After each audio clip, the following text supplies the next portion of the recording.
Kentucky public schools could face a multi-million-dollar shortfall this year. The Kentucky Department of Education predicts a $40 million shortfall in the SEEK fund. Now, that's the algorithm that distributes money to 171 public school districts across Kentucky. That money is then divided on a per-pupil basis. Commissioner Robbie Fletcher attributes the shortfall to challenges with estimating enrollment, special needs students, and property values. Even with recent surpluses, this would be the fifth shortfall since 2010. I know that Commissioner Fletcher has reached out to the legislature about this shortfall, and we appreciate him advocating on the behalf of our students. I know he's talking with the budget chairs in both the House and the Senate to address this shortfall.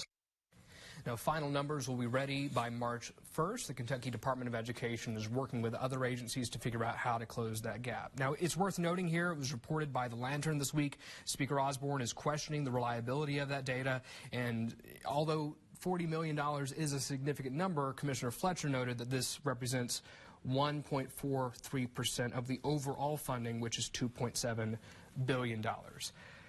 Whenever this issue comes up, I want to ask an even broader question. Do you start questioning if it's time to revisit just redoing the entire SEEK process again? I will start with you, Senator Webb. I've said that for several years because, the SEEK formula is supposed to be the great equalizer. And then you have the additional criteria for students that need more. And it seems like since the lawsuit of yore, when, the equalization occurred, rural districts are getting the short end of this stick again. So we've got to look at how it's impacting rural districts. And even though it's a fifth shortfall since 2010, it's also, I think, the first shortfall since 2017. And those surpluses go back to the general fund. So the surplus that SEEK gets goes back to the general fund. And I think we need to look at that as well, and perhaps leave them some a buffer similar to rainy day fund if they've got a surplus. That might be an option. But yeah.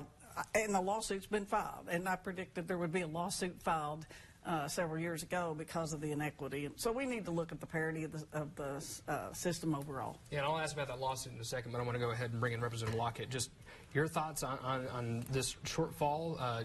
As I mentioned, Speaker Osborne is questioning that reliability, but by and large, you think that this also would start a conversation on SEEK?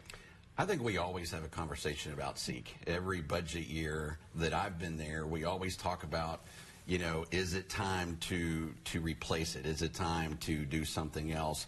And I don't know that anybody has come up with a great solution to that, but I agree with the senator. I believe that there needs to be an examination of exactly how are we funding, especially our schools in the east and some in the west that don't have the property tax base that other schools do. And it's important to note that the data that we get to make the budget comes from the Kentucky Department of Education. So if there's a shortfall, it's because of the data that we were given from them, and now they're saying that there's a shortfall. So I'm kind of with the speaker. I have not seen personally all of the data, but it's a little concerning considering that the people that give us the data are also now saying that it's not enough. And we have done, over the last 8 years, we have increased all of the funding to education in record levels. We want to make sure that our students are funded, all of them. And so this is concerning.